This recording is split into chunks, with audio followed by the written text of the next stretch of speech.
दो high school student गलती से एक आइलैंड पर फंस जाते हैं और इन दोनों के अलावा इस आइलैंड पर कोई नहीं था। ये दोनों एक दूसरे को बिल्कुल भी पसंद नहीं करते थे। आइलैंड पर महीनों तक फंसे रहने के बाद ये दोनों कैसे इस आइलैंड पर सरवाइव करते हैं और साथ में क्या क्या कांड करते हैं वो हम आगे देखने वाले हैं। कहानी की शुरुआत में हम एमी नाम की खूबसूरत लड़की को देखते हैं जो सुबह उठती है और रेडी होकर अपने स्कूल के लिए निकल जाती है। दूसरी तरफ हम डीन को देखते हैं जो जल्दी उठकर रेडी तो हो जाता है, लेकिन स्कूल जाने के बजाय डीन गेम खेलने लग जाता है। तभी डीन के डैड बोलते हैं कि तुम स्कूल के लिए लेट हो रहे हो। इसके बाद हम एमी और इसकी बहन स्टेसी को देखते हैं और इन दोनों को इनकी मोम बारबरा स्कूल छोड़ देती है। स्कूल में आने के बाद एमी अपनी फ्रेंड लिजी से मिलती है। इधर हम एमी के क्लास टीचर क्रिस्टियनस को देखते हैं जो सभी स्टूडेंट को बता रहे थे कि ट्रिनिडेड आइलैंड की ट्रिप के लिए बस कल सुबह 7 बजे निकलेगी। तभी क्लास में एमी आती है और आज पहली बार एमी क्लास में लेट आई थी। इसके बाद क्रिस्टियनस ट्रिप के बारे में कुछ रूल्स भी बताते हैं जो सभी को फॉलो करना थे। क्लास खत्म होने के बाद जब ये सभी लंच कर रहे थे तब लिजी बोलती है कि हमारे पास आइलैंड पर मस्ती करने के लिए 1 हफ्ता होगा और इसी बीच हमें एमी का स्टीवन के साथ एक्शन भी करवाना है। और एमी भी कहीं ना कहीं स्टीवन को पसंद करती थी। इसके बाद हम डीन को देखते हैं जो चाकू से एप्पल काट रहा था। तभी एक टीचर डीन को स्कूल में चाकू लाने की वजह से प्रिंसिपल के पास भेज देती है। अगले दिन हम एमी को देखते हैं जो ट्रिप पर जाने के लिए अपना सामान पैक कर रही थी। एमी अपने मोम डैड को थैंक यू भी बोलती है ट्रिप पर जाने देने के लिए। इधर डीन ट्रिप पर बिल्कुल भी नहीं जाना चाहता था। तभी डीन के डैड जैक बोलते हैं कि तुम्हें ट्रिप पर भेजने के लिए मुझे बहुत सारे कॉल्स करना पड़े थे, क्योंकि डीन ने स्कूल में बहुत सारे रूल्स को तोड़ा था। इसलिए डीन ट्रिप पर जाने के लिए मान जाता है। इसके बाद सभी ट्रिप पर जाने के लिए निकल जाते हैं और ट्रिनिडेड आइलैंड पर पहुंच जाते हैं। यहाँ पर इनकी टीचर मिस कोलियर सभी स्टूडेंट से बोलती है कि आप कुछ देर पूल में एंजॉय कर सकते हैं, इसके बाद हम डिनर पर मिलेंगे। इसके बाद एमी अपने फ्रेंड के साथ पूल के पास आती है और ये सभी पूल में नहाकर मस्ती करने लगते हैं। यहाँ पर हम डीन को देखते हैं जो अकेला बालकनी में खड़ा होकर सभी को देख रहा था, क्योंकि वैसे भी डीन का मन नहीं था इस ट्रिप पर आने का। इसके बाद रात को एमी और लिजी के पास हेलेन आती है और इनको बताती है स्टीवन ने हमें कार्निवाल पार्टी के लिए एक बोट पर बुलाया है। हेलेन की बात सुनकर एमी मना करती है, लेकिन लिजी एमी को साथ चलने के लिए मना लेती है। इसके बाद एमी अपनी फ्रेंड्स के साथ उस बोट पर आ जाती है जहाँ पर कार्निवाल पार्टी चल रही थी। बोट पर आने के बाद एमी स्टीवन को ढूंढने लगती है। तभी एमी देखती है कि स्टीवन किसी और लड़की के साथ किस कर रहा था। डीन एमी से बोलता है कि तुम्हारा बॉयफ्रेंड मजे कर रहा है। इसके बाद हम देखते हैं कि यहाँ पर पुलिस आ जाती है और इनकी पार्टी रुकवा देती है, क्योंकि पुलिस को लग रहा था कि शायद यहाँ पर कुछ लोग ड्रग्स ले रहे हैं। इसके बाद पुलिस सभी को बोट के आगे वाले हिस्से में आने के लिए बोलती है, लेकिन इसी दौरान एमी का पैर फिसल जाता है और एमी पानी में गिर जाती है। और तभी डीन एमी को बचाने के लिए पानी में कूद जाता है। इसके बाद डीन एमी को एक छोटी बोट पर ले आता है। इसके बाद डीन बोट से लगी रस्सी को काट देता है तो एमी बोलती है आखिर तुमने ऐसा क्यों किया? तो डीन बोलता है मुझे पुलिस के मामलों में नहीं पड़ना है। लेकिन तभी इनकी बोट यहाँ से जाने लगती है तो डीन बोलता है कि हम उनका पीछा कर लेंगे। तभी बारिश भी स्टार्ट हो जाती है और डीन देखता है कि इस बोट पर मोटर नहीं थी। अब एमी बहुत ज्यादा घबरा जाती है और तभी एक जोर का तूफान आ जाता है। अगले दिन क्रिस्टियनस ट्रिप कैंसिल कर देते हैं और लिजी अपने टीचर कोलियर को बताती है कि एमी कल रात से गायब है और आखिरी बार इन्होंने एमी को बोट पर देखा था। इसके बाद क्रिस्टियनस सभी की अटेंडेंस लेते हैं तो इनको पता चलता है कि डीन भी यहाँ पर नहीं था। इसके बाद कोलियर पुलिस से पूछती है क्या उन दोनों को ढूंढने का कोई तरीका है? तो पुलिस ऑफिसर बोलते हैं वो दोनों अपने आप ही लौट आएंगे और वैसे भी उन दोनों को समुद्र में ढूंढना थोड़ा मुश्किल होगा। इसके बाद हम डीन और एमी को देखते हैं जो समुद्र के बीच फंसे हुए थे। डीन का फोन पूरी तरह से पानी में गिला हो चुका था, इसलिए डीन एमी का फोन मांगता है और कॉल लगाने की कोशिश करता है, लेकिन एमी के फोन में बिल्कुल भी नेटवर्क नहीं मिल रहा था। एमी डीन से बोलती है कि बहुत अच्छा होता अगर हम उनके पीछे चले जाते। अब ये दोनों बात कर ही रहे थे कि तभी एमी को पास में एक आइलैंड दिखाई देता है। इसके बाद ये दोनों आइलैंड की तरफ निकल जाते हैं और जैसे तैसे करके दोनों आइलैंड पर पहुंच जाते हैं। इधर डीन के डैड जैक को पता चलता है कि डीन ट्रिप पर से गायब हो गया है, तो जैक जल्दी से स्कूल आता है और एमी की मोम बारबरा से मिलता है। स्कूल में एमी के डैड फील भी स्कूल आ जाता है और ये तीनों प्रिंसिपल के पास जाकर अपने बच्चों के बारे में पूछते हैं, लेकिन प्रिंसिपल को कुछ समझ नहीं आ रहा था कि इनको क्या जवाब देना है। इसलिए बारबरा खुद उनको ट्रिनिडेड आइलैंड पर जाकर उनको ढूंढने का फैसला करती है। इधर ये दोनों आइलैंड पर होटल ढूंढने के लिए निकल जाते हैं। चलते चलते ये दोनों आइलैंड के दूसरे छोर पर पहुंच जाते हैं, लेकिन इनको इस आइलैंड पर एक भी इंसान नहीं दिखाई देता है।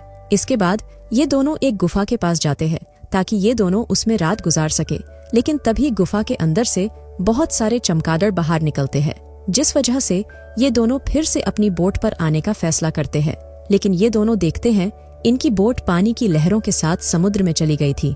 अब इस आइलैंड पर रुकने के अलावा इनके पास दूसरा कोई रास्ता नहीं था। इसके बाद रात हो जाती है और एमी डीन को बताती है कि मेरे पास एक फ्लेयर गन है जिससे हमें मदद मिल सकती है। अंधेरा होने के बाद डीन आग जलाता है, लेकिन फिर भी एमी को ठंड लग रही थी, इसलिए डीन अपना शर्ट निकालकर एमी को दे देता है और ये दोनों सो जाते हैं। अगली सुबह जब डीन उठता है तो देखता है कि एमी किनारे पर SOS साइन बनाती है ताकि मदद के लिए कोई इस आइलैंड पर आ जाए। इधर डीन और एमी के मोम डैड को क्रिश्चियनस बताता है कि पुलिस की टीम उन दोनों को ढूंढने में लगी है और उन्हें पूरी उम्मीद है कि वो उन्हें ढूंढ लेंगे।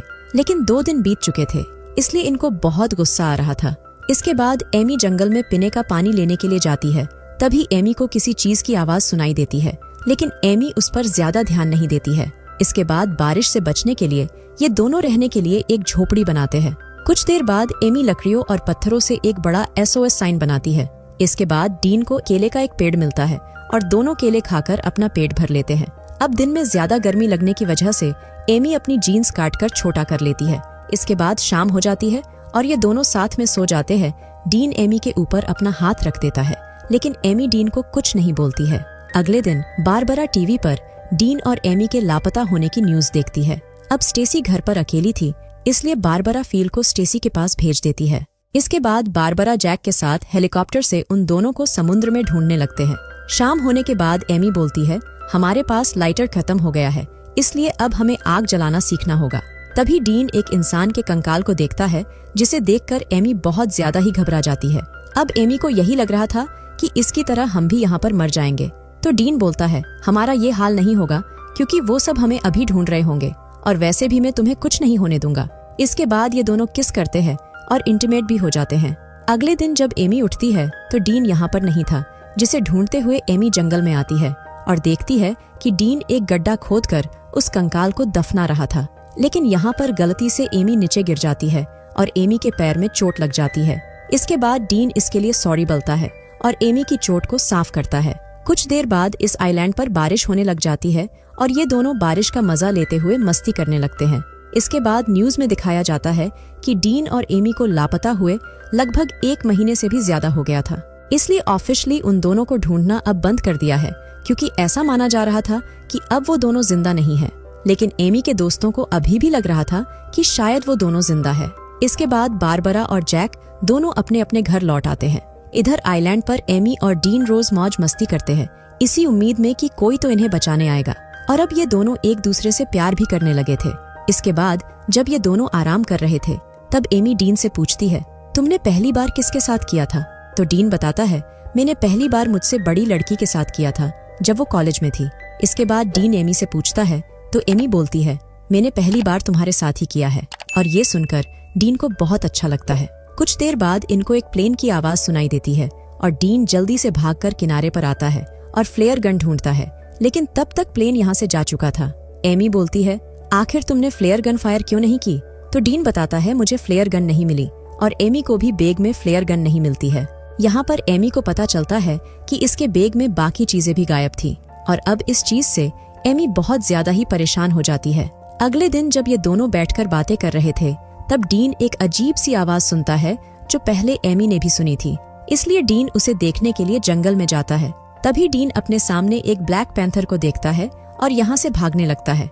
जब एमी डीन की आवाज सुनती है तो एमी डीन के पीछे जाने लगती है। भागते भागते डीन एक जगह पर गिर जाता है। कुछ देर बाद एमी डीन के पास आती है और देखती है कि डीन ने एक चाकू से ब्लैक पैंथर को मार दिया था। इसके बाद ये दोनों साथ में नहाते हैं और एक दूसरे का साथ देते हैं और ऐसे करते करते इनको अब इस आइलैंड पर कई महीने गुजरे गए थे। एक दिन जब ये दोनों लेटकर आराम कर रहे थे तब एक बंदर ऊपर से एमी का सामान फेंकने लगता है और ये दोनों देखते हैं कि इनकी फ्लेयर गन भी उस बंदर के पास थी। इसके बाद एमी बंदर को केले का लालच देती है और बंदर गन नीचे फेंक देता है।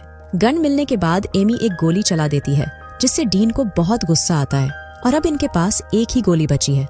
इसके कुछ देर बाद जब डीन मछली पकड़ रहा था तभी इन दोनों को एक हेलीकॉप्टर की आवाज सुनाई देती है और ये दोनों जल्दी से भागकर किनारे पर आते हैं और एमी फ्लेयर गन चला देती है और पायलट इन दोनों को देख लेता है और इन दोनों को रेस्क्यू कर लिया जाता है। इसके बाद हम देखते हैं कि एयरपोर्ट पर इन दोनों को लेने के लिए इनके मॉम डैड भी आ गए थे और कई महीने बाद सभी इनसे मिलकर बहुत खुश थे। इसके बाद ये दोनों अपने अपने घर आते हैं। इसके बाद रात को डीन एमी से मिलने के लिए उसके घर जाता है। यहाँ पर एमी डीन को बताती है कि मेरी मोम एक पार्टी देना चाहती है हमारे जिंदा लौटने की खुशी में, और एमी डीन को भी पार्टी में आने के लिए बोलती है। अगले दिन पार्टी में डीन जाता है और देखता है कि पार्टी में एमी के बहुत सारे दोस्त भी आए हुए थे। इसके बाद दोनों पहले की तरह स्कूल जाने लगते हैं और अपना जीवन जीने लगते हैं। एक दिन एमी अपनी बहन स्टेसी के साथ एक प्रोम पार्टी में जाती है। यहाँ पर एक लड़का स्टेसी को बहुत देर से देख रहा था, इसलिए एमी स्टेसी को उससे बात करने के लिए भेज देती है। इसके बाद एमी अपनी फ्रेंड लिजी से मिलती है। तभी एमी बाहर डीन को देखती है जो बारिश में भीग रहा था। इसके बाद एमी डीन के पास आती है और डीन एमी को एक गिफ्ट देता है और अपने साथ डांस करने के लिए बोलता है। इसके बाद ये दोनों किस करते हैं और साथ में डांस करने लगते हैं और इसी सीन के साथ ये मूवी यहीं पर खत्म हो जाती है।